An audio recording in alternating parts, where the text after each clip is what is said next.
Hello friends, welcome to my YouTube channel @Mathfaith. यहाँ देखिए, आज हम सीखेंगे अभाज्य गुणनखंड विधि से वर्गमूल कैसे निकाला जाता है। इसी की एक विधि और होती है भाग विधि।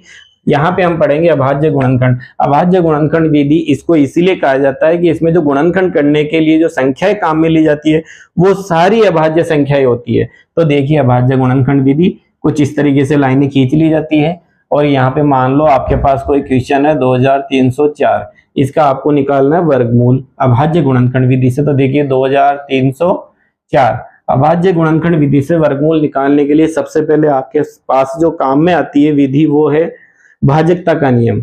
भाजकता का नियम अगर आपको ध्यान है तो आप आसानी से कर पाएंगे। और भाजकता के नियम में सबसे पहले 2 का नियम आता है। 2 का नियम ये कहता है कि इकाई का अंक 0, 2, 4, 6 अगर 8 हो या इनमें से कोई सा एक हो तो आपको 2 का नियम चालू रखना है, स्टार्ट रखना। देखिए यहाँ पे इकाई का अंक 4 है तो 2 का डिवाइडेशन आराम से इसमें हो सकता है। 2 का डिवाइडेशन 2 में 2 एकम 2, एक बार। यहाँ वो संख्या लिखनी है जितनी बार आपने पहाड़ा गिना है या पहाड़ा बोला है। तो देखिए 1 लिख दिया पूरा पूरा। 2 का भाग 2 3 में देते हैं, 2 एकम 2, कम रखना, ज्यादा नहीं ले जाना।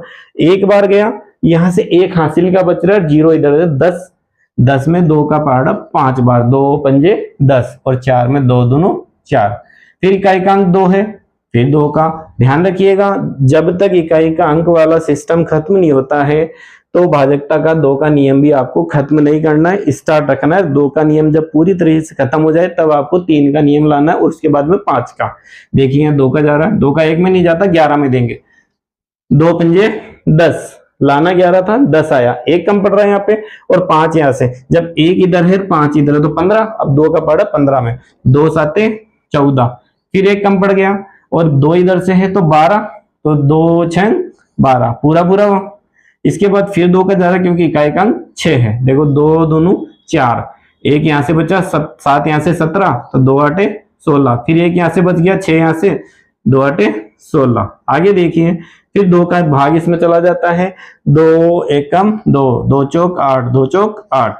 अभी देखिए इकाई का अंक फिर 4 है तो 2 का नियम चलता रहेगा, 2 साते 14, 2 दूनू 4, फिर 2 का इसमें 2 तिया 6, 1 यहाँ से बचा, 2 यहाँ से, 2 छंग 12 और ये 18 बार। फिर इस तरीके से आगे बढ़ता है 9 बार और लास्ट में 2 का नियम अब खत्म हो चुका क्योंकि 9 आ गया और 9 3 के पहाड़े में मिलता है, तो 3 तिया 9 और 3 एकम 3। जब हमें यहाँ आंसर में नीचे 1 मिल जाए तो ये हमारी अभाज्य गुणनखंड विधि खत्म हो चुकी है।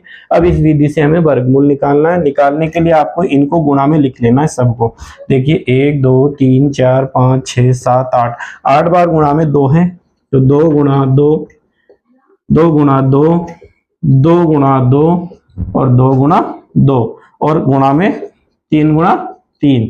अब इन संख्याओं को जब गुणा में लिख लिया जाता है तो वर्गमूल के लिए हमें 2 के जोड़े बनाने होते हैं, 1 2 3 4 5, वो भी समान संख्या के बनाने हैं।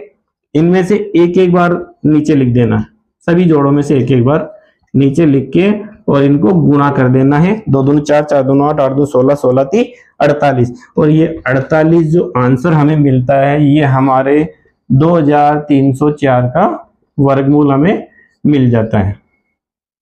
ऐसे ही और वीडियोस के लिए दोस्तों हमारे चैनल को सब्सक्राइब करना ना भूलें और हमारे इस वीडियो को ज्यादा से ज्यादा लाइक करें और शेयर करें।